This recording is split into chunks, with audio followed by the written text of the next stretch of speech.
Thanks, Gail. All right. Good morning, everybody. This is Mary Shepard with the California Department of Social Services.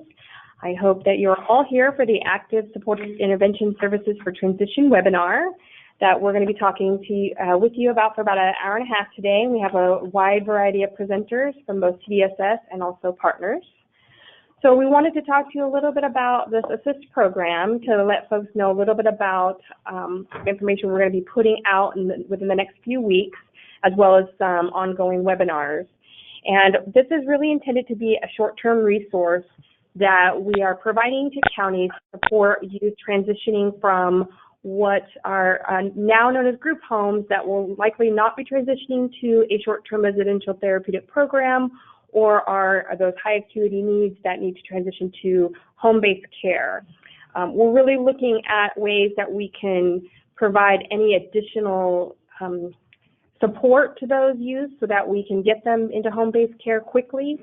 And also, we know that we have a different variety of programs out there, so this is intended to be in addition to those programs. And just a little bit of background around that, we know it is a funding support, but we also know that it's not the full funding support to remove or to help transition these youth back home.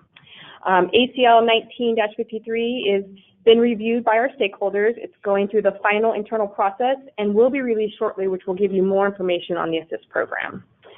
So today with the agenda, we will talk a little bit more about why we felt it was needed, what are the goals, and how it will work. We also want to just note that part of the how does it work for around the fiscal pieces, we'll talk a little bit about that today, but note that more on that will be coming within the next 2 weeks when we get into some of the more detailed nuances of allocations and claiming. We won't be talking about that today, however. We also will be talking about the county's roles, providers' roles, as well as our state role for support. And then looking at any of the resources and training opportunities that we will be providing to counties in order to use ASIST, and then some of the logistics. We are inviting for you to ask questions, but because we have several presenters, we have a little bit of time constraints. We want to make sure that we get through all of the information today, but please do use the chat feature. We will try to get to as many questions as possible. However, if we don't, we will definitely get through them and get back to you in a timely manner. Okay? So some of the goals of ASIST are going to look at how do we successfully transition youth to our home-based care. We're not right there yet. Okay. So sorry. Okay. Yeah. So we should go back and maybe interjection. Oh, for our presenters? Yeah. Oh, apologies. So we're going to go back, and we have in the room quite a few folks from CDSS, but we also have our presenters on the phone, so I'm going to go back and have them introduce themselves. Okay. Oh, actually, I think we're going to. So today. Okay. Yes, we are pleased to have Dr. Gail Johnson-Vaughan. She is an expert in permanency. Gail removes barriers that prevent children in foster care from achieving and sustaining permanent families. Gail has 34 years experience. She's been a persistent advocate for improving permanency outcomes for children in foster care. She was first as the executive director of Sierra Forever Families, and then as a founder and executive of Families Now. She's now an independent permanency consultant. She has a list of numerous prestigious awards, and she's done some wonderful work. We are so happy to have and honored to have her here sharing her knowledge and enriching our program. Thank you, Denise. And also on the line, we have Dr. Denise Goodman. Dr. Goodman has been a nationally recognized consultant and child welfare expert and professional for over 43 years. Her expertise is in both foster care and adoption. She began her career working with emotionally disturbed teens in a residential treatment facility and has held positions as a protective services worker, residential treatment coordinator, research education specialist, training specialist, and foster parent in Ohio. Dr. Goodman was a senior consultant for the NEKC Foundation from 1992 to 2018 and was a strategy lead for the recruitment, development, and support of resource families. She is now a senior fellow with Case Cummings, as well as an independent consultant. She has worked with a number of states and local sites on system reform, including Louisiana following Hurricane Katrina, and Oklahoma and the state of California to support them in closing shelters and increasing the pool of foster families, especially for teens. She is currently in contract with CDSS, Department of Social Services, providing regional statewide training, support, and on-site training and technical assistance in the area of recruitment, retention, and the support of resource families to support the safety, permanent, and well-being of children, youth, and families in child welfare and probation systems. In addition, Dr. Goodman has written many curricula for staff and resource parents, co-authored a section of the Field Guide to Child Welfare, and published numerous articles and tools on foster care adoption issues. She has also received recognition and many accolades for her training and consultation services, and we welcome her today. Thank you, Marjana. Okay, Sarah. Okay. Good morning. My name is Sarah Rogers with the Continuum of Care Reform branch here at CDSS. We are wanting just to communicate that the purpose of these ASIST dollars really is to support the final stages of implementation of Continuum of Care Reform in terms of supporting the group home transitions. Most folks are aware that we continue to process STRTP applications, but there still are approximately 800 children in group home facilities that may not transition to become an STRTP. And as component of those extensions, counties have been required, pursuant to AB 1811, to provide child-specific transition plans that have a good amount of detail about the barriers to home-based placements for children who are in group home care. And those transition plans identified the proportion of kids who may not even require an STRTP level of care, regardless of the transition of the facilities. And so we are expecting that there will be approximately 700 children who don't meet the criteria for STRTP care but are currently in residential placements. And that framework also identified some important barriers that this model and this program is intended to support, where counties have identified prior efforts, including wraparound, including intensive family finding and other types of supports, but still have not been able to support a transition to home-based care. Our hope with these dollars is to provide a supplement to those existing services and programming that really allows us to take that next step, that escalation of services, whether it's intensive family finding, whether it's specialized permanency services, or any other type of need to develop a kind of whatever will it take approach, which is really bringing us back to the original purpose and intention of wraparound. So our goal here is to supplement the existing efforts that counties have on behalf of these children, and to really support counties and providers to take those next steps in support of those transitions.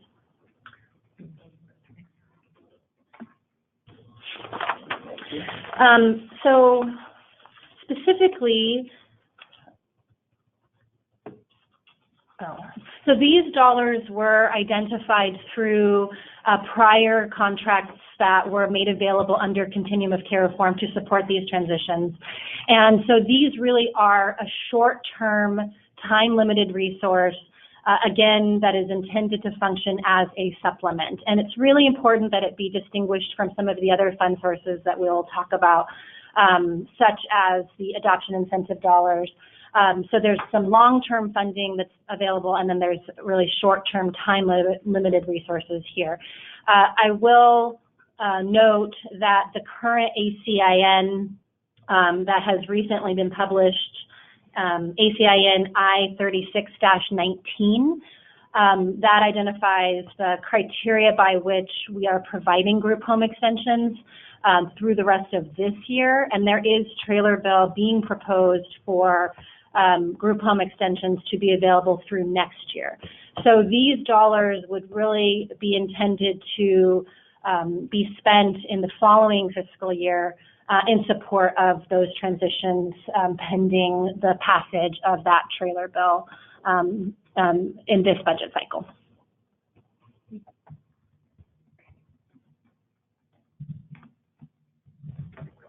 Next slide. And so really the goals for ASIST really started out on looking at some of the youth we knew were having challenges going into transitioning from group homes into home-based care. And we often heard counties struggling with using wraparound, using therapeutic behavioral services or other EPSDT, especially mental health services, and just feeling like they needed, in addition to, something more. And so that's really what the ASIST was designed to do, was to be that something more. And I think so what, building off what Sarah had mentioned about wraparound and some of those other more intensive services, we also know that in California, we've had some model drift in California that's been around for over 20 years now, and we, as a parallel process to this, are also taking a look at that and how do we strengthen wraparound to really support those high acuity kids where they were initially started. But we also have an immediate need right now to help these youth get into a home-based setting, especially as group homes will not be transitioning to an STRTP. So really looking at how the child and family team can look at the individualized need of a youth and getting them home, and really working with their interagency placement committee to determine the best possible solution. And this would just be that kind of buffer to help them put that extra something into that care in order to help that transition into a more suitable placement. So that's the big goal of ASIST. And please do jump in. Just to put a fine point on it, for those of you who are on the call coming from a county, the purpose then is to support your an elevated contract structure with your wraparound providers to really create another level of additional support when the existing contract may not provide for everything that could be attempted or could be needed. And if you're a provider, then kind of same thing. If the way that your contracts are structured currently is a lends to barriers to your being able to truly have a whatever will it take approach, which is always the spirit and intent of wraparound, then these dollars are intended to really support a return to that culture and framework, even when the existing contract structure isn't built that way. And so we're providing additional resources to kind of fill in those gaps. Right. And, that really is the focus, wanting to make sure that we're being very individualized. And so we know that not every county is going to need us. We know not every youth is going to need us. Yeah. But there are some very specific high acuity youth who really need that more trauma-focused approach that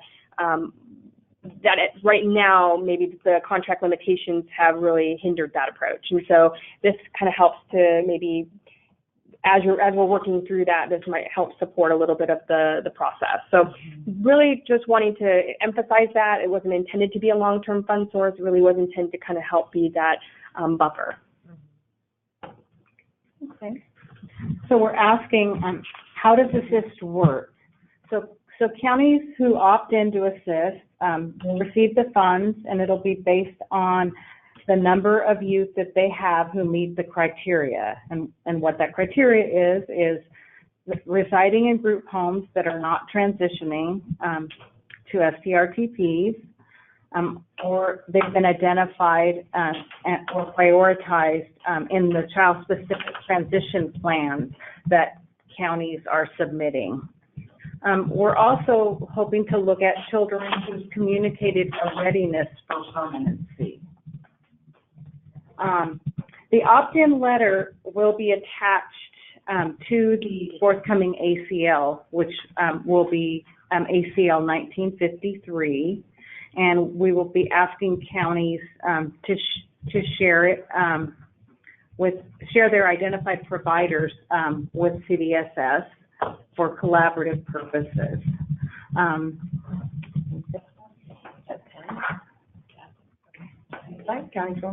Good morning, everyone. This is Rebecca Buckmiller with CDSS Integrated Services Unit. and talk a little bit about the county's roles in ASIST. As Janine mentioned, counties will be opting in to participate. Our last look at the data is about 38 counties that are eligible across the state. And we want them to, as Sarah and Mary both mentioned, work with their existing wraparound providers. For counties that don't have a wraparound program within their local jurisdiction, if they have a similar program that has intensive supportive transition component to it in a model that provides in-home services and a model similar to wraparound, those also may be eligible for ASIST funds.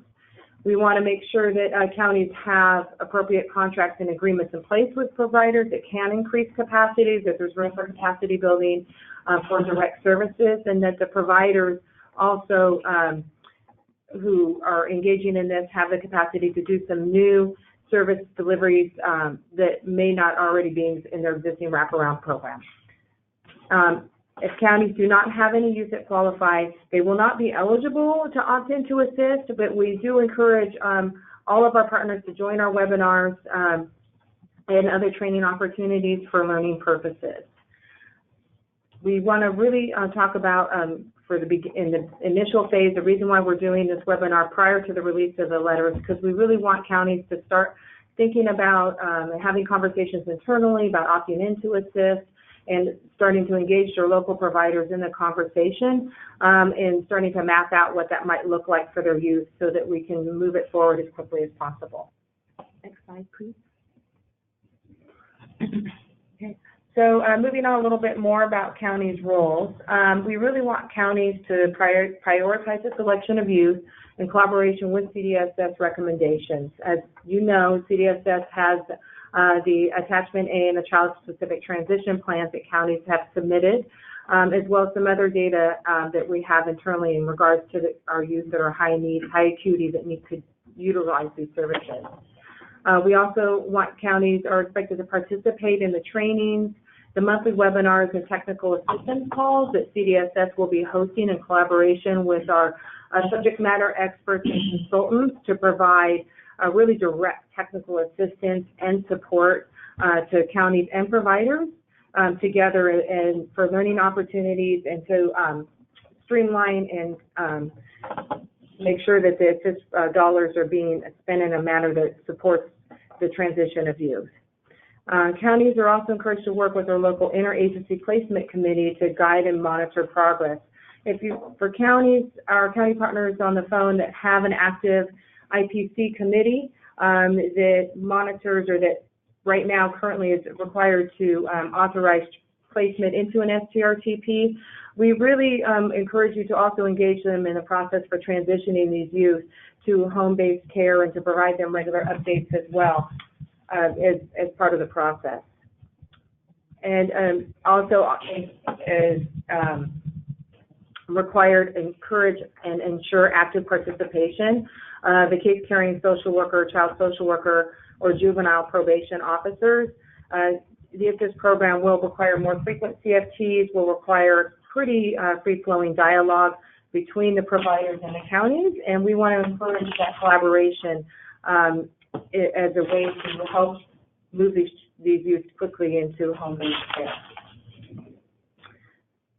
So again, just to reiterate, counties working in collaboration with providers, also supporting prospective caregivers through the resource family approval process. We know that these supporting activities will vary from county to county. These wraparound providers, and especially those that are have an FFA attached, especially with an ISFC or a TFC program, may also support counties in helping identify caregivers, complete the RFA process through certain activities such as training, home preparation, and respite or child care so that prospective caregivers can meet all the criteria for becoming a fully approved resource family. We want to make sure that CFPs and CANs and the child transition plans meet the minimum requirements and ensure providers can meet the ASIST service delivery requirements as defined in the forthcoming ACL, which will be 19-53. So if you're, in terms of county roles, just for a moment, if you are a supervisor or manager, then one of the roles that you might take to support this is to really dig into your attachment A data and look at what the unmet needs you're seeing among your staff are for transitioning to home-based care, and then using that to prioritize, just to get really concrete about what steps you can take to quantify your need and to identify how you'd use this. Okay, thank you, Sarah. We'll go ahead and talk about CDSS roles. CDSS, we will be providing a template for county participation, and that will be, that's in the final stages, as well as a template for a transition progress report. And that will be a monthly report. We're also in development of an invoice report. We want to ensure that the funds are available to counties through the release of a fiscal letter, which will provide the total amount allocated for each county. And we're also in process of developing a process for feedback on data to counties in order to track progress and to improve outcomes. And counties will have 2 weeks to submit their signed letter of intent so that we can begin developing the allocation methodology and issue that allocation letter.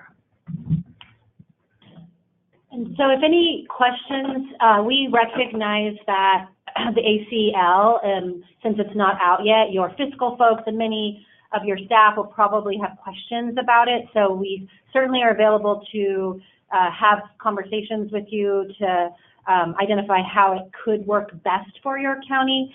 And please reach out if you have specific implementation questions that you would need to have addressed in order to complete a letter of intent, essentially. Mm-hmm. Exactly. And to add to that, Sarah, I might know, this may have already been mentioned, but I know that the initial letter that went out so that all the funding, there was $1 million for 18-19 and $2 million for 19-20. CDSS was able to work internally to move all $3 million into the 19-20 fiscal year. So the stakeholder letter that went out had incorrect allocation. So a bit of good news. Can you state that, this is Kim Suderman, just state the letter ACL, that first one that you just mentioned? Thanks. Oh, my letter, it'll be 1953, Kim. It has not been issued yet. The number was just issued today, just for reference purposes for folks. No, I mean the one that was just done before already, that was already sent out. Oh, that's this current one. That was the initial draft prior to the number being issued. Oh, I see. Okay. Okay.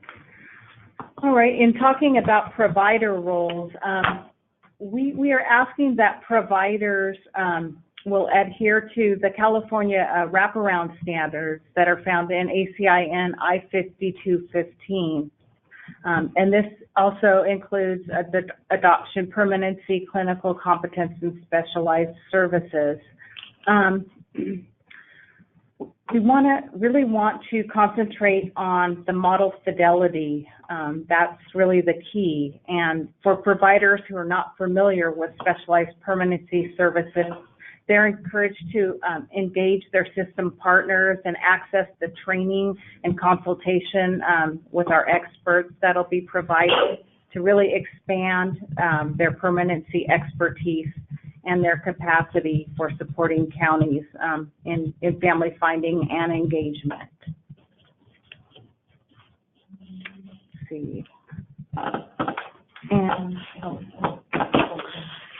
so also the intent is to really support the continued implementation of trauma-focused and permanency competent interventions. There have been several recent letters coming out around permanency competency as well. And so we have also ACIN I-28-18, which sought to expand the clarity around what trauma-informed and trauma-focused interventions really mean. And so the goal here is for providers who are accessing these dollars to take this as an opportunity to implement those changes and those increased competencies, which we all are moving toward, but this is a way that we are seeking to support the evolution and implementation of trauma-informed and permanency competent. And we took this out of many conversations with providers and counties about what is really needed. People have observed, providers have observed, and counties have observed that the practices around wraparound have often slipped backward and are no longer always represented or reflecting what wraparound was supposed to represent.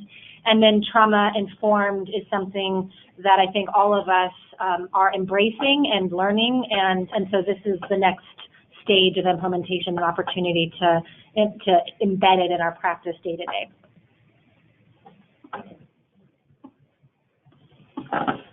So what does ASIST do? So in a nutshell, ASIST will extend additional funding to counties to augment existing provider services, to include extensive family finding and engagement, specialized permanency services, child-specific, field-based training, and in-home support services, and support prospective caregivers through the resource family approval process, which may include becoming an ISFC or TFC approved home. We want counties to claim as allowable activities identified in the youth transition plan, and these will include activities which are beyond typical program activities, not funded by another funding source.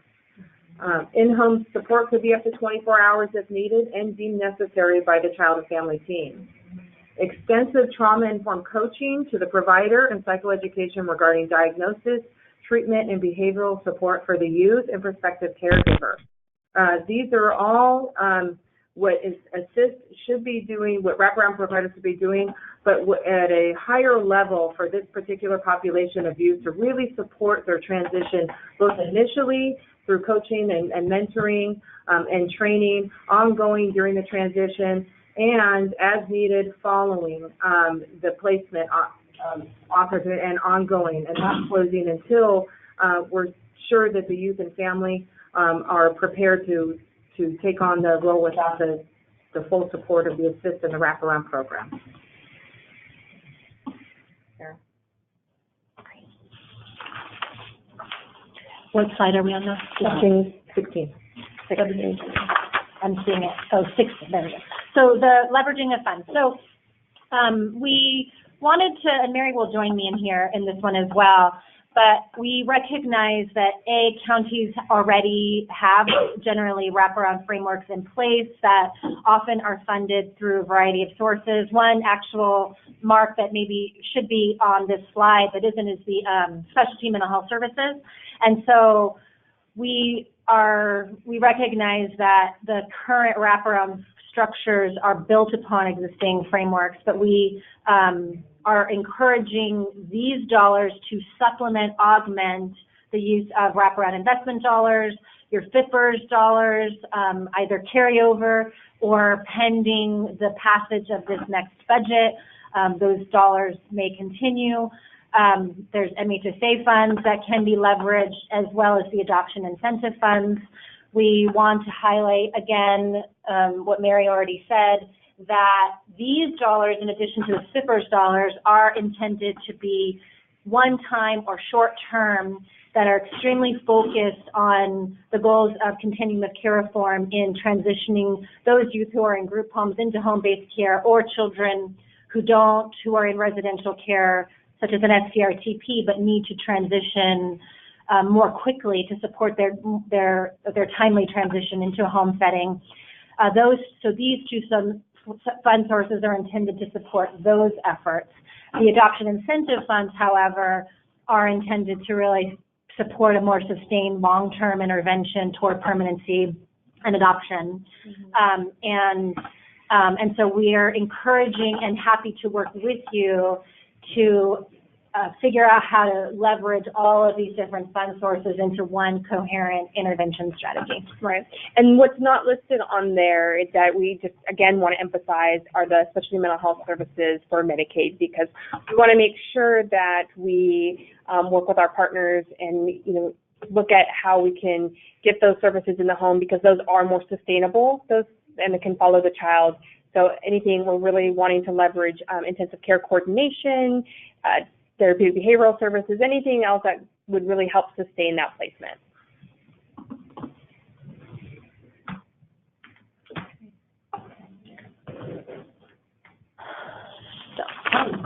Denise, are you? And let me just, if I could just start, before you start, Denise, that Okay. through CCR, we have contracted with Denise Goodman to provide very intensive training and technical assistance with several counties, and then also for Denise and her team to be providing statewide training and resources for every county as they grapple with the transitions of children from residential care. And what we've learned from many of those efforts is that counties have opined that there's a lot of great ideas brought forward, but they don't always know how to implement them, or they don't feel that they have the resources or support to implement all of the great ideas that Denise and her team help bring forward. And so this is, again, in addition to SIPRs, supposed to be something that allows counties or supports counties in taking that next step and the next step after that and after that until we are successful in figuring out the family setting and the home-based transition for every child. So with that, I'll let Denise go through her presentation. Okay, thank you. And certainly I've been in a variety of places around California, and we're just beginning to do our youth-specific recruitment training in various parts of the state. And I know Marjana's probably going to give you some more dates and locations that we're coming to a neighborhood near you. One of the things that obviously I'm always concerned about is, staff being overwhelmed and feeling that they don't have the time necessarily to do things. And I try to remind them that if we have discontinued doing reunification efforts for this youth and all the work that we would do with the family and with the youth to get them back together, that those efforts, that time now needs to be invested in finding an alternative family for this young person to grow up and be with long into their life. And so it is something that I think is really important for us to remember, that as I always say, if we're removing a child from one family, we kind of owe them another one, and to be able to do that. And granted, I've been working on cases that make my hair stand up on edges in terms of some of the challenges that staff are facing in terms of finding families for these young people, but I think we still have to continue on doing our best in finding a family. And I'm so delighted that these funds have come forward to provide additional support in pulling down and developing unique resources and supports to not only for the family but for the youth as well. And I think one thing, I'm sure Gail will echo this for me, is that we're not just trying to find this young person another placement, that we're really trying to find them a family, and that means permanency for this young person. And I just think that we have to keep the eye on the prize in regards to that. And as certainly in reading the county letter for this particular piece of ASIST, that yes, the youth must be involved in every step of the way as we begin to think about possible families, and certainly what the needs of the young person are in order to transition, because they're scared, they're nervous, they're anxious. Yes, they want a family, but as I've been working with a couple of youth directly, they're really nervous about this. And so we have to help them feel more comfortable, and certainly a family who's going to accept the young person with some of the trauma that they've experienced.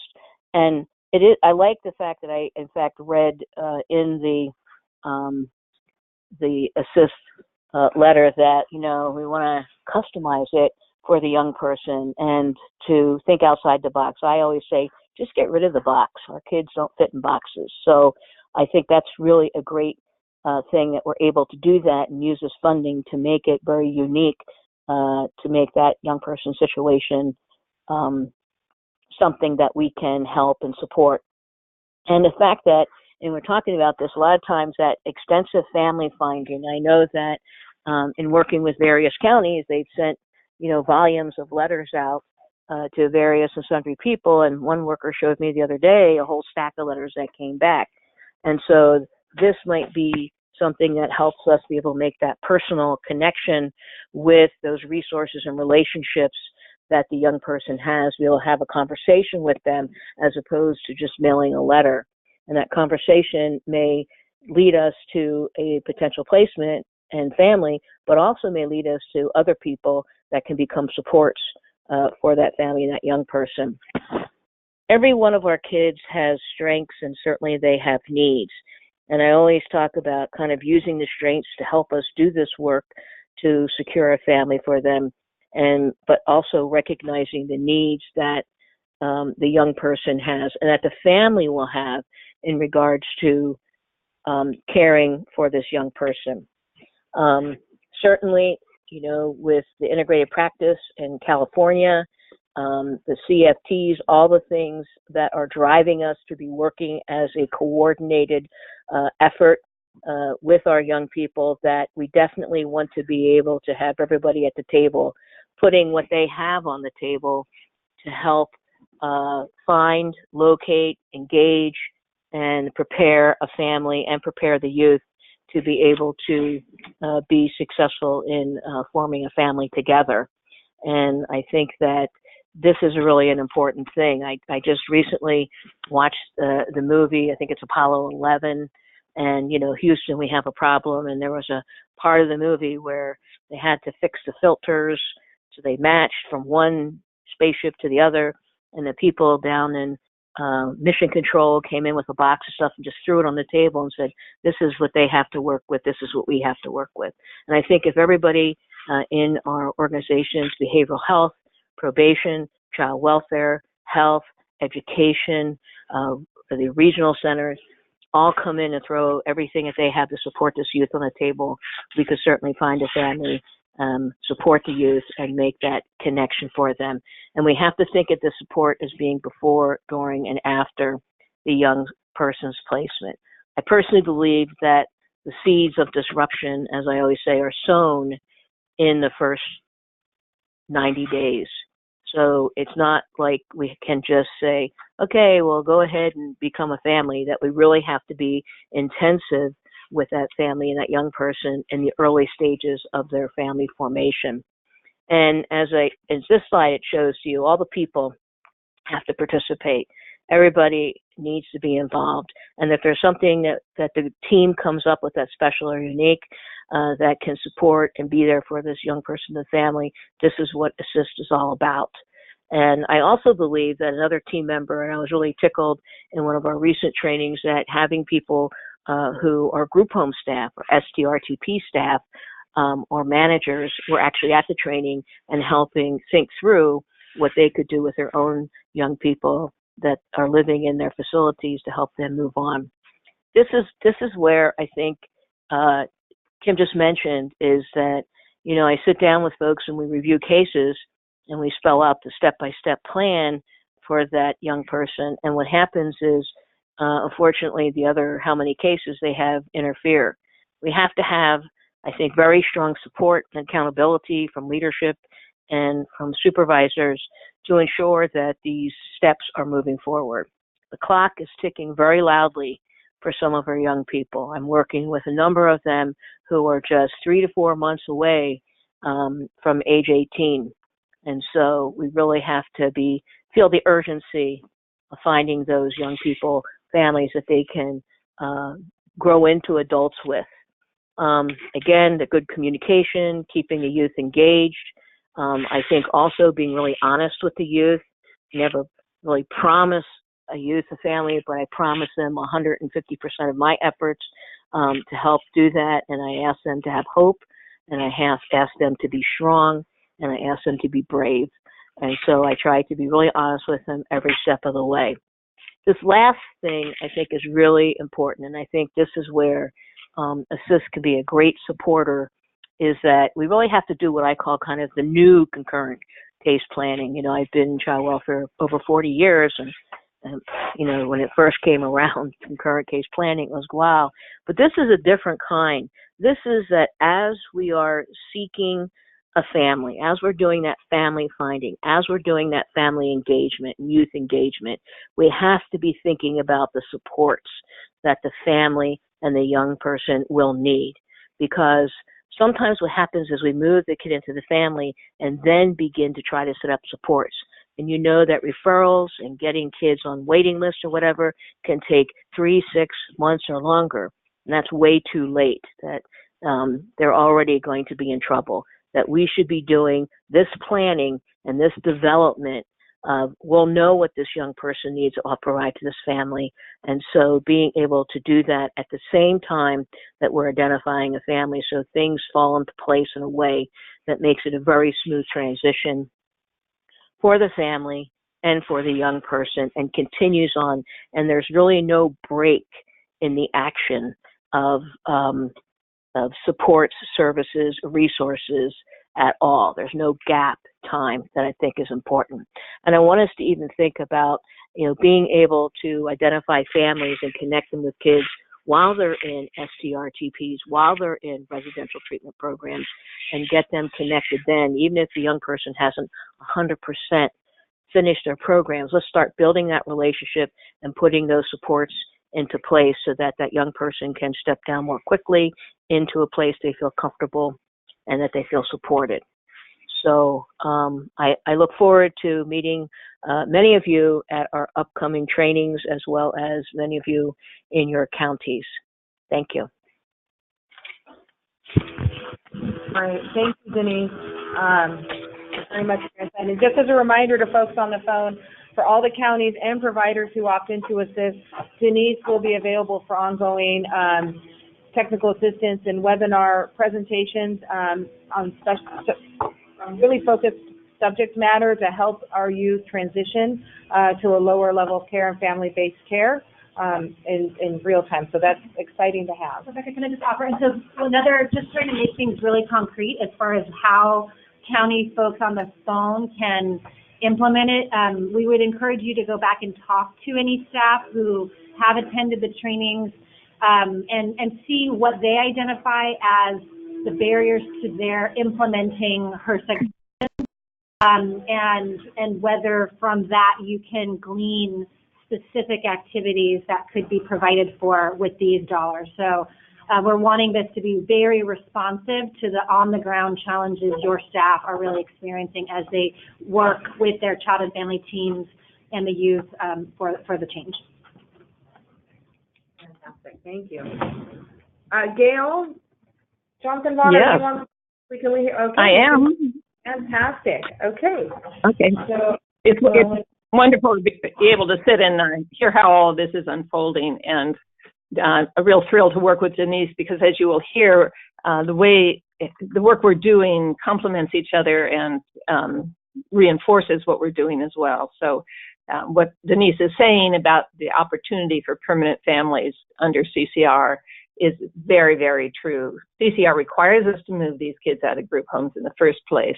So now we have actual youth that we can say, okay, what does this youth need to move into family-based care?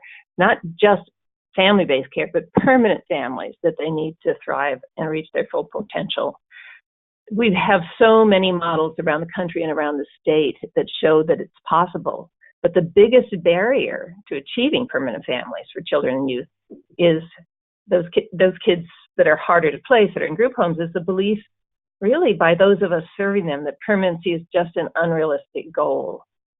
And don't feel bad if you have some of those very beliefs. We all do, and I keep working hard to uncover mine, because I can't do much about them unless I uncover them. For many of us, though, these barriers have been shattered by successful youth permanency programs in California and across the nation. Actually, early in this century, CPYP, the California Permanency for Youth program, really led the way to position California as the leader in the youth permanency movement.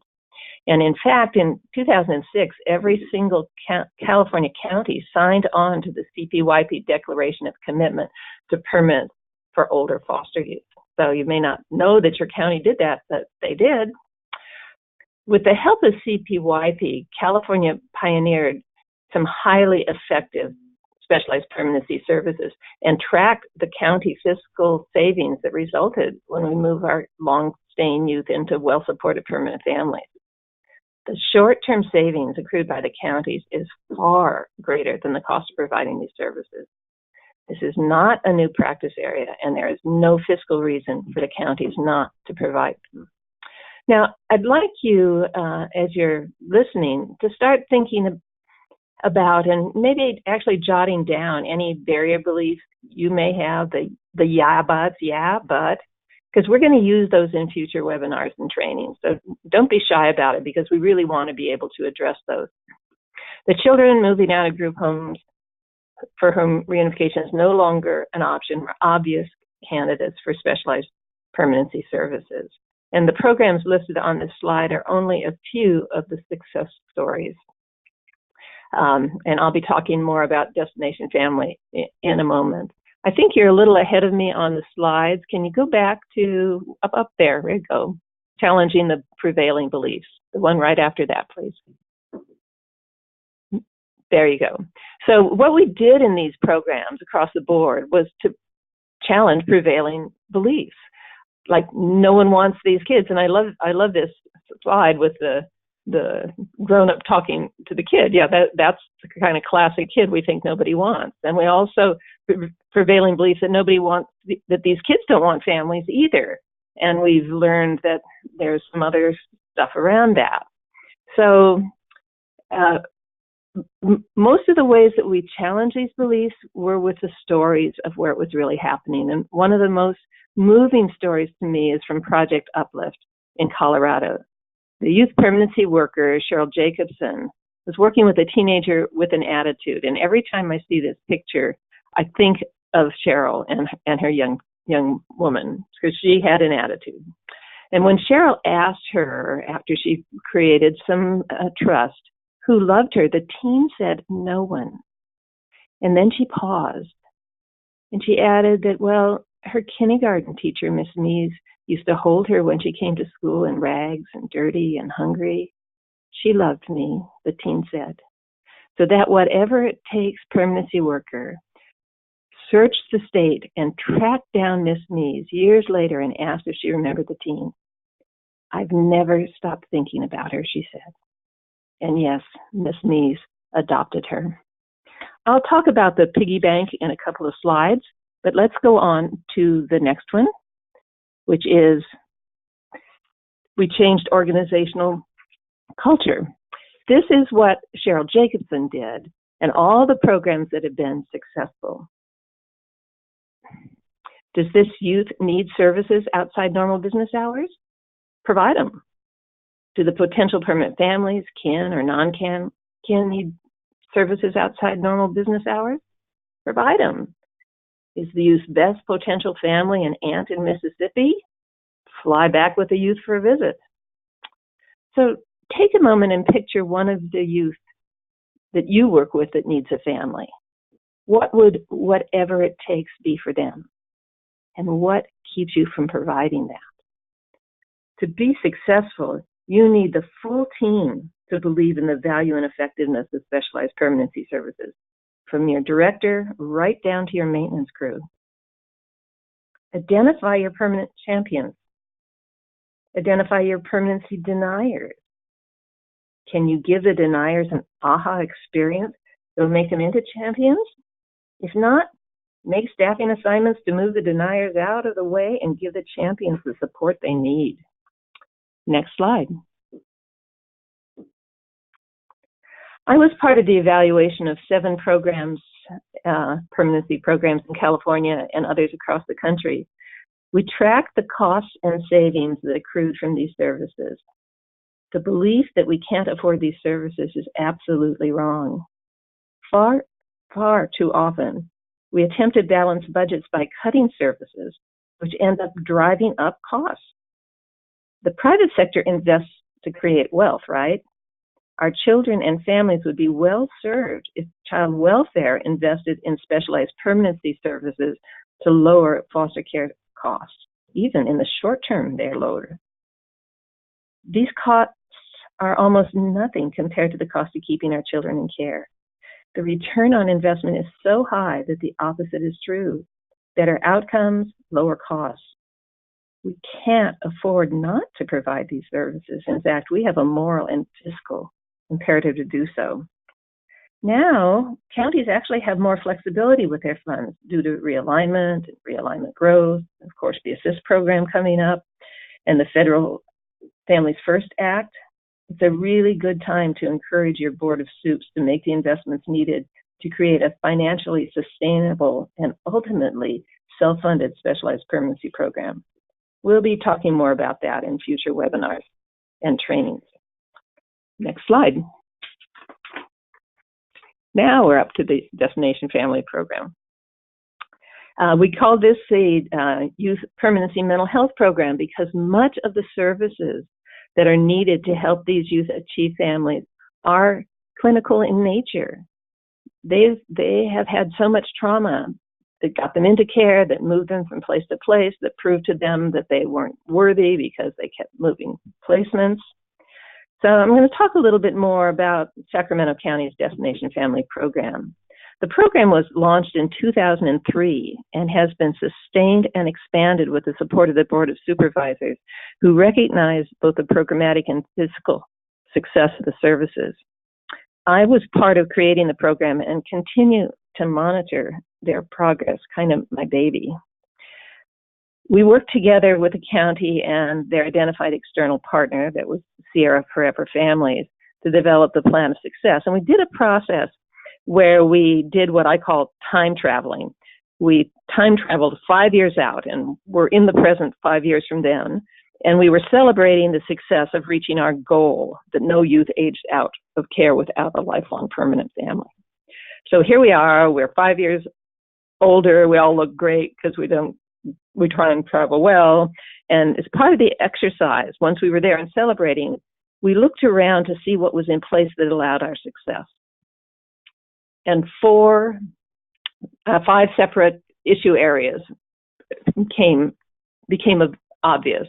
First, we'd built a strong and sustainable collaboration, an issue that was brought up by Sacramento County. In order to do this, we have to have a strong and sustainable collaboration.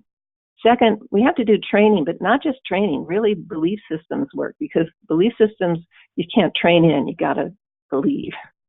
Then service delivery, which included marketing, and people get nervous about, how do we market? Is that okay to do in child welfare? And finally, addressing the broader systems barriers. Obviously, all of this could take many hours to train you on, but I wanted you to be clear about some of these things, how we got into it. So I'm not going to go into deep detail, but on the next slide, which we can go to now, I'll talk a little bit about the service delivery. And these are things that you're hearing Denise say as well. All of these have really similar components. You got to develop that trusting relationship with the youth. When she talks about her youth, you can see that she's created a safe place for them to talk. And that often includes unwrapping the no, that fear-based resistance to permanency. And locating, not just locating, but engaging to the permanent families. So too often they have had things pulled away from them, kin have, and now suddenly they're being asked for help. We have to help them trust us too. If you haven't already, visit Seneca's National Institute for Permanent Family Connections. They have a lot of tools there. Maybe I can ask our CDSS partners to send out the link to their tools that could really, really help you. Youth-specific recruitment, of course, takes many many forms.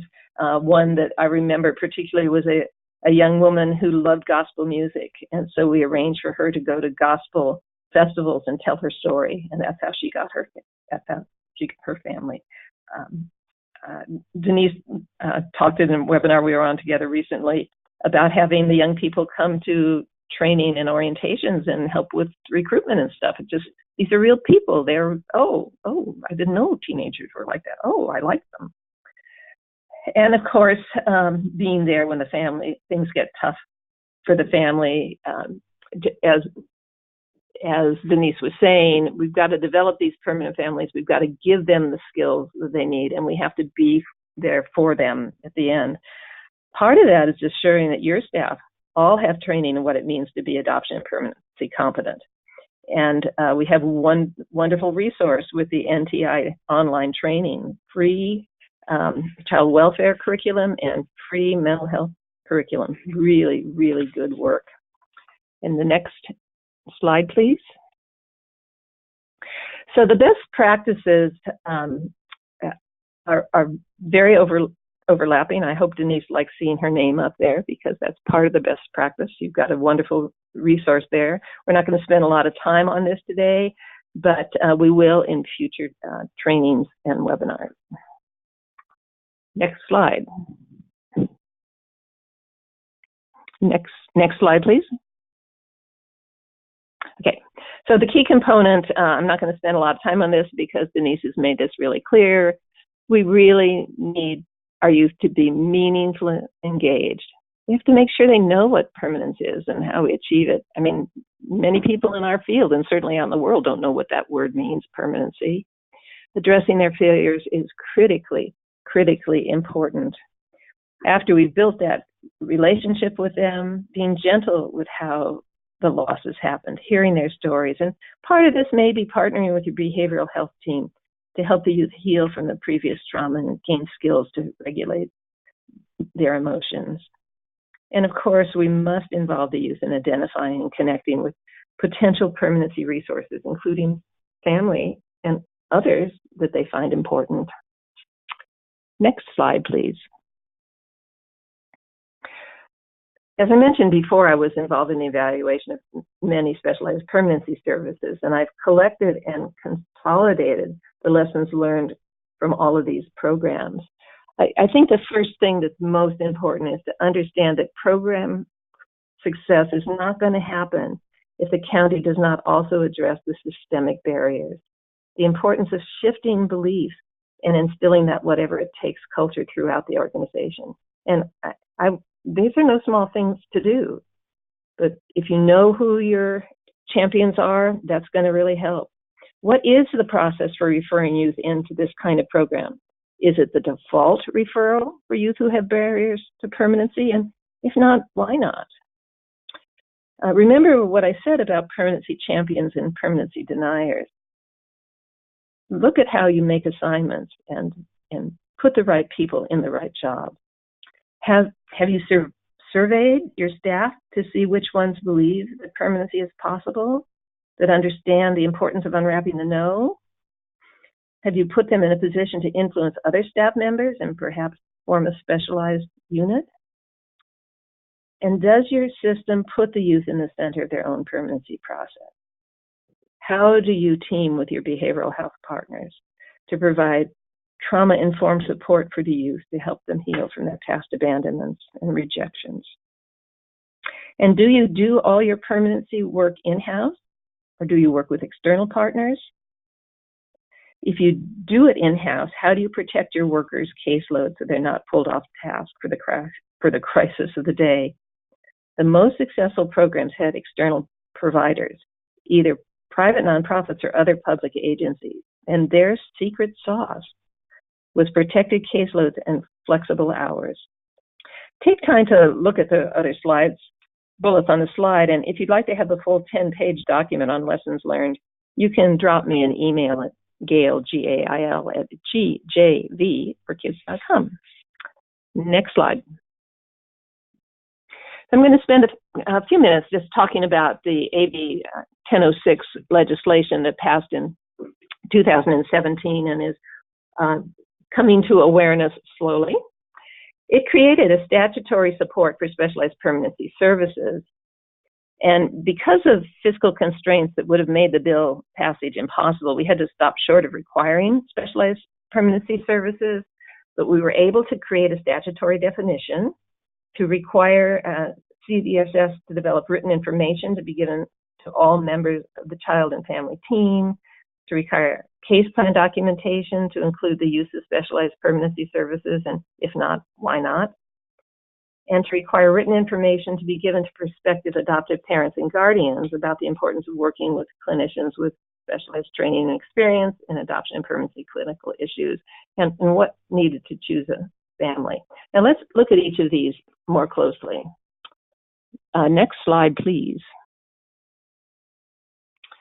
So here's the definition, statutory definition of specialized permanency services. They are services to assist a child or non-minor dependent to achieve a permanent family through unification, adoption, legal guardianship, or other lifelong connection to caring adults, at least one adult who will provide a permanent parent-like relationship for the child or non-minor dependent. Note that it includes permanency through reunification. Some of these youth have been in care for many, many years, and in some cases, their parents are in a very different place than when reunification services were terminated.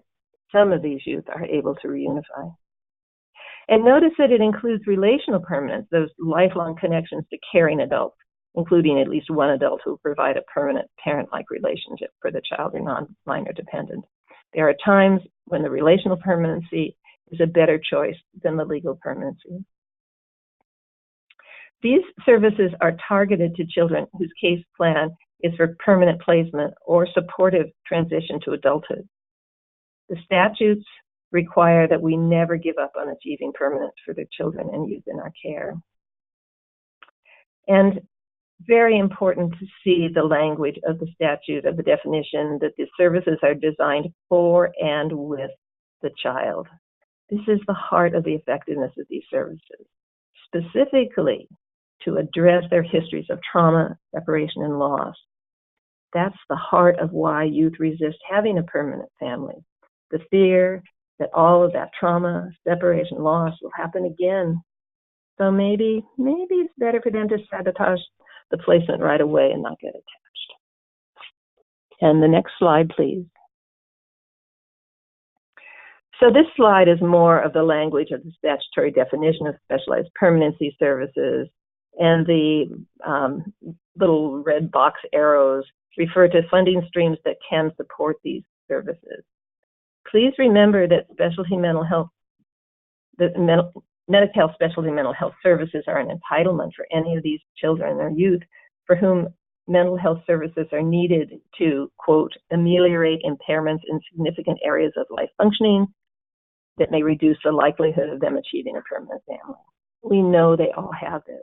That means that this is an entitlement you can draw on. The second bullet makes it clear that other services designed to address the child's history of trauma, separation, and loss, stigma, rejection, may also be included in specialized permanency services, not just the mental health. AB 1006 also added statutory language to make it clear that specialized permanency services are included in child welfare services as defined in Welfare and Institutions Code 16501, which makes them eligible for federal matching funds. And the fourth bullet makes it clear that specialized permanency services include preparing the identified permanent family to meet the specific child or youth's needs, just as Denise was talking about, including setting appropriate expectations before and after placement is achieved, and services to stabilize the placement. There are more elements to AB 1006, including the requirement to document in the case plan what services have been provided, and if so, if not, why not? But we'll be talking more about those along the way.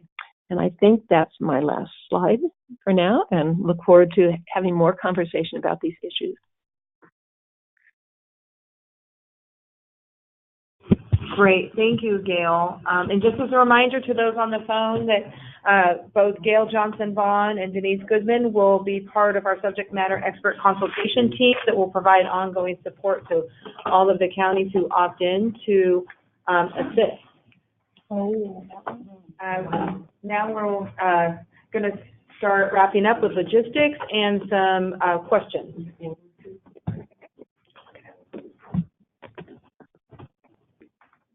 Okay, just a second. There we are. Okay. Okay. Denise? So talking about the logistics, counties will have 2 weeks to opt in following the release of the letter. We will send out a notification when the letter posts with a link to the letter. So you'll know when that's coming. Within the letter, there will be the opt-in template, as well as the transition plan, progress report, and the invoice, the monthly, quarterly invoices. Also, once the letters have been, the opt-in letters have been received, a county fiscal letter will be released once the allocations are set, and the letter will show what the allocations are for each participating county. We will be having monthly webinars with our training experts, as well as monthly case consultation calls. And those calls will give providers and counties an opportunity to learn from other counties on case-specific cases. And as far as the webinars go, it'll be driven by the need, but we also have some set topics, and some of those topics are just stepping down youth from group homes to home-based care, and how to identify and engage potential families, how to recruit for difficult youth with complex needs, how to help counties set up an infrastructure, and we also, of course, are going to learn more about specialized permanency, why it matters, and assessing agency readiness, and gain some knowledge from lessons learned from the California Specialized Permanency Pilot, and many more exciting topics to share. As I said, a monthly transition report will be included along with the ACL. And with that, when the progress report is turned in, we'd also like to have the CFT meeting notes attached, and so those will be required. The funding will be tracked quarterly through an invoicing system, and those invoices will be attached as well. Okay, great. Thank you, Janine. Just to follow up on logistics, too, we wanted to encourage counties as a next step to, again, really closely analyze the attachment A data with your mental health plan, and to consult with staff who are working those cases that are in the attachment A caseload to identify, quote, those barriers to home-based placements. When they've worked with Denise Goodman, when they've already tried wraparound, we're encountering conversations where we tried WRAP and it still didn't work, or we tried Denise Goodman and it still didn't work. So really encouraging us to closely analyze that data to identify what are the gaps, but again, with your mental health plan. Also, really as a next step, want to encourage you to be working with your mental health plan to analyze ACL 18-100, which is implementing those specialized permanency services that Gail was mentioning. And with your mental health plan, also really identify opportunities to implement those best practices by accessing existing funds through the specialty mental health services, and then using these funds to augment when there's any gaps. You could also think about these dollars as being the mortar that fills in the gaps between the bricks of those entitlement services. You know, so you patch together what you can with those existing dollars, and then use this to fill in any gaps to make it seamless for children. And the other issue I want to highlight is that DHCS published a mental health substance use disorder notice regarding the removal of the lockout for kids in group homes for ICC and IHBS. And so that is really important to discuss with your mental health plan as well, that for kids in group homes, really making sure that removal of the lockout is being implemented in support of those transitions for these kids, because the attachment A data highlighted that not very many children in group homes are receiving ICC and IHBS, which for these kids where you're seeing average episode length of 1,000 days is somewhat surprising. So this is also an opportunity not just to revitalize, to use these dollars, but to really have some focused conversations with your mental health plan about how the two systems can work together to create a coherent program model to transition these children out. And if any of you need additional support or technical assistance with our DHCS partners, we are happy to arrange that through the CCR branch or through the team that's implementing ASIST. Thank you, Sarah. Okay, we have about 17 minutes left. We've had some questions come in into the inbox. I think there was a couple for our presenters. Jeff, do you have a couple that you can? Well, here's one for Gail. Okay. Gail, they're wanting to know, how do you address permanency deniers when they are in administrative positions? You move some papers at the beginning of your sentence. So how do you address permanency deniers? Okay, great. When they are in administrative positions? And that, of course, is a challenging question and the heart of what needs to happen. The best way is to have peers do that with and for you. The stories are very powerful. So if you can, like for instance, Sacramento County, Michelle Cajeas is a real permanency believer. She's a real champion. You can ask her support in talking with your leadership on the other side. But the stories really do it. And, you know, the way we were most successful in some of the areas was because you saved so much money. So we were able to go to the boards of supervisors and say, take a look at how much money you're saving, because ultimately they're the ones that have to decide how your money is used. Even if you have a permanency champion as a leader in the department, unless the board is supporting them, they're not going to get there. So follow the money is another really good suggestion. Okay, thank you, Gail, for those suggestions. We have another question. Could you repeat back the documents you mentioned that you may be able to provide via email? Sure. First of all, my email is Gail, G-A-I-L, then my initials, G-J-V, 4, kids.com. And I have a consolidated lessons learned. It's actually 10 pages of lessons learned from all of these different pilots. Very happy to share that. I don't have it posted anywhere right now, although we could see if we could arrange that. I don't have a website at this point since I'm independent. There's also the CPYP. They have a wonderful document on, it's called Achieving Expectations Guidelines for Achieving Permanence, Guidelines for Expectation for County Child Welfare Staff.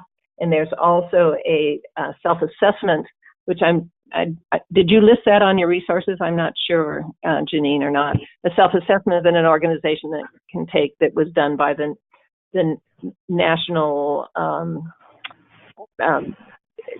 Center for Permanency Planning and Family Connectedness or something like that. So maybe we can get all of those links out to the people who are on the webinar so that they can make use of them. But my lessons learned isn't posted, so email me and I'll send it. Right. And Gail, this is Rebecca. If you want to email that, include us in that email, we'll make sure that we send it out to all of our webinar participants. That'd be great. That'd be great, because sometimes, you know, when you say, okay, it just didn't work for this child, sometimes there's a systemic issue underneath that these lessons learned can help you dig into.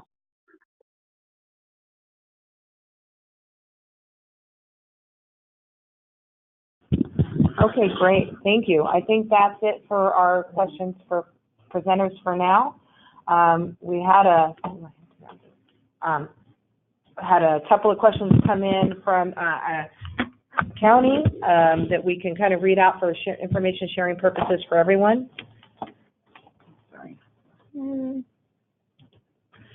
Okay.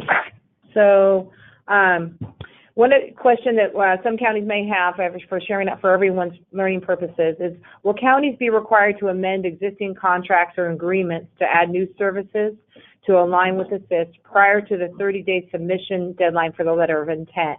And I just want to clarify that we changed the 30-day submission timeline to 2 weeks to shorten it, and we're assisting counties in doing that by providing a template that just needs to be signed. So it will be 2 weeks. It's not a requirement for counties to increase capacity prior to the submission deadline for the letter of intent, but to begin having conversations with providers, their local mental health plan, and others, and start thinking about what works best on a local level. So we do want to encourage that. But we acknowledge that it's unlikely counties will be able to actually amend contracts in any period of time that includes the word weeks. Right. So we are very much aware of that, and that's not the expectation.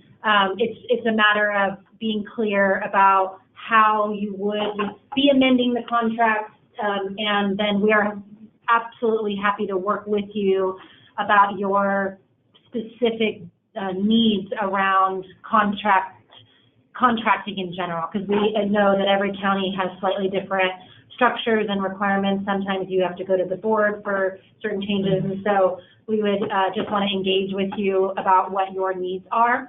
But in general, the expectation is that we're using these funds over time to also learn about what works, and then to make sure that the ongoing contracts do reflect what we learn from these services and what was effective in achieving the goals of our RAP contracts.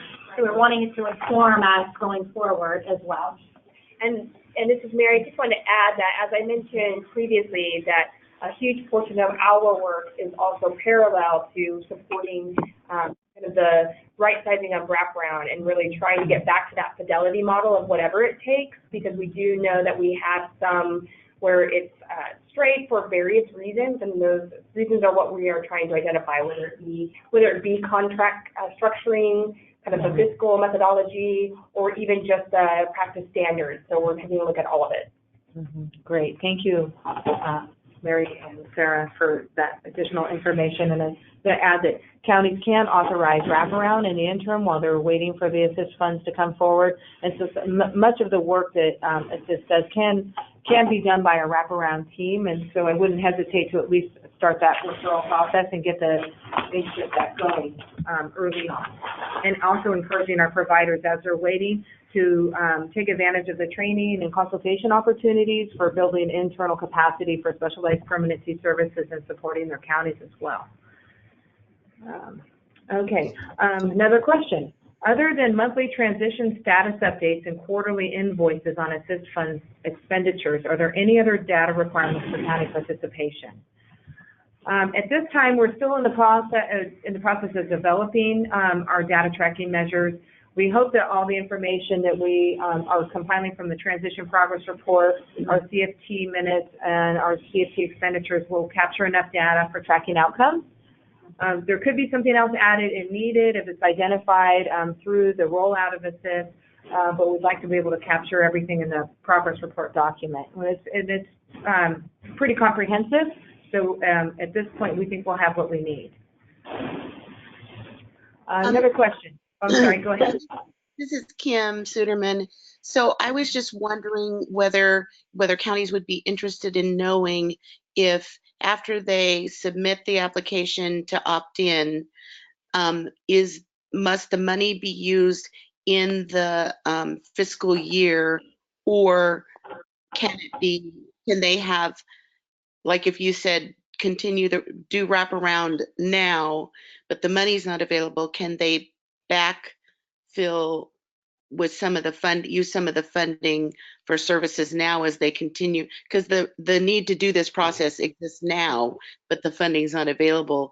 Can they use the money to cover expenses once they get the money backwards? Am I making sense? Yeah, Kim. So this is Mary, and I think those are questions that we've been talking with our fiscal partners about, exactly how the invoicing will look and kind of the allocations piece. So we will definitely have a webinar again that will have more of the fiscal, all of those very detailed pieces within the next 2 weeks.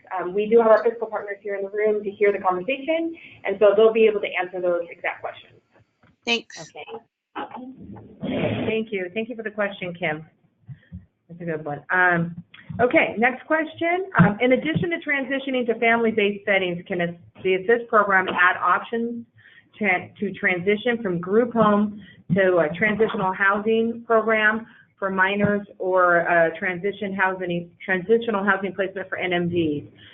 This would expand our group home exit options and improve responsiveness to youth placement interests. So the short answer is yes, but it depends. So obviously a home-based, family-based setting is the primary goal. We do realize it may not be appropriate for every youth, but we would like ASIST to provide support ensuring that if youth are not transitioning to home-based care, that they are being matched with programs and supports that meet their individual needs, and that they have a connection with at least one caring adult to support them along the way, and obviously in collaboration with the child and family team too. So that's kind of the answer. I think that the collaboration that's going to be going between our providers, our counties, CDSS, and our consultants will really help lay the framework for what an appropriate placement is to something other than a family-based care type. But that's really going to be driven by the child and family team process and obviously the youth voice. You else want to add to that? Good? Okay. Next question. The ACL draft notes fund should be used to successfully transition youth from non-STRTP level congregate care to home-based settings or other supportive placement options as approved by CDSS. Will the ACL provide details on what other supportive placement options might qualify?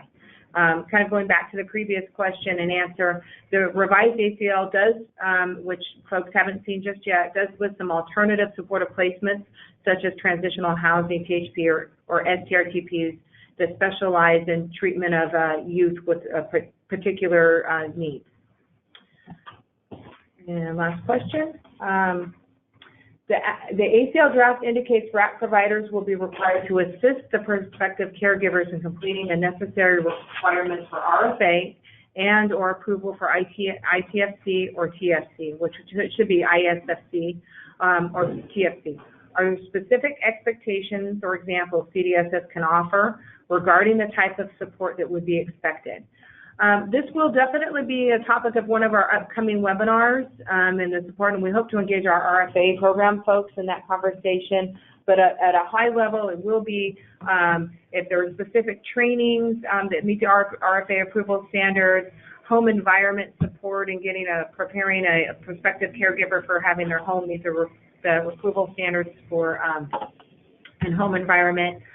Also some other ancillary support such as RESIT or child care or transportation or some of those other outlying needs that could be preventative from people being able to complete the RFA process. Document gathering, some of those kind of activities we think will be fine, but we will have to take a deeper dive into that when it comes to ISFC and TFC as we move forward with this test. Do you have any other questions in the chat feature? Oh, yeah. It's for the program. I sent you one. Oh, okay. Just a moment. Bear with me. Somebody's said, well, we're answering them as we can. Some questions, obviously, this is a new program. We're still in the process. of rolling it out, or things that we may just need to take internally. So question is, county is in the process or going for an RFP for wraparound beginning of January of 2020. Will we be able to utilize current providers as well as others that could be selected within RFP, I think it's mid-fiscal year? Oh, so, okay, so you're talking, hopefully I'm reading this correctly, but the county is thinking about maybe utilizing a different provider partway through the ASIST program funding cycle. I believe that would be okay. If you have a partner that can meet your needs in a different way or better that comes aboard, just letting CDSS know that you're going to be working with a different provider, and we'll need contact information as well for them moving forward. I think that's it. Okay, any other questions? Okay, fantastic. All right, well, we're ending just about on time here. Just for folks on the phone that aren't familiar, we do already have an existing wraparound inbox here at CDSS that has been in place for a number of years. We would like any inquiries or questions about the ASIST program or in future submission of invoices or the monthly templates to come to the wraparound inbox. We also have a couple of staff that will be available to answer questions on an ongoing basis. So please use this for communication in the future, and then we will be working to update our wraparound webpage to include ASIST information as well as links to documents. And this webinar has been recorded, so we will have it out there for future listening. And if you have any questions about your attachment A data or the frequency analysis that we provided to your county, where we compiled all of the individual responses into a county-wide frequency analysis, then please reach out to the CCR inbox and we can provide further information or also assist in answering any questions you may have about that data. Okay. Yes. And thank you very much to Gail as well as to Denise. You guys provided great information.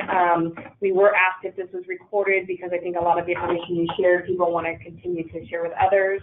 As Rebecca mentioned, it is, so we'll definitely have that out. So really appreciate your support with this really important effort. I really appreciate everybody here, and this is the first that you'll be hearing of the ASIST program, but we'll continue on with more support. So thanks, everybody, and have a great day. Thank you. Bye.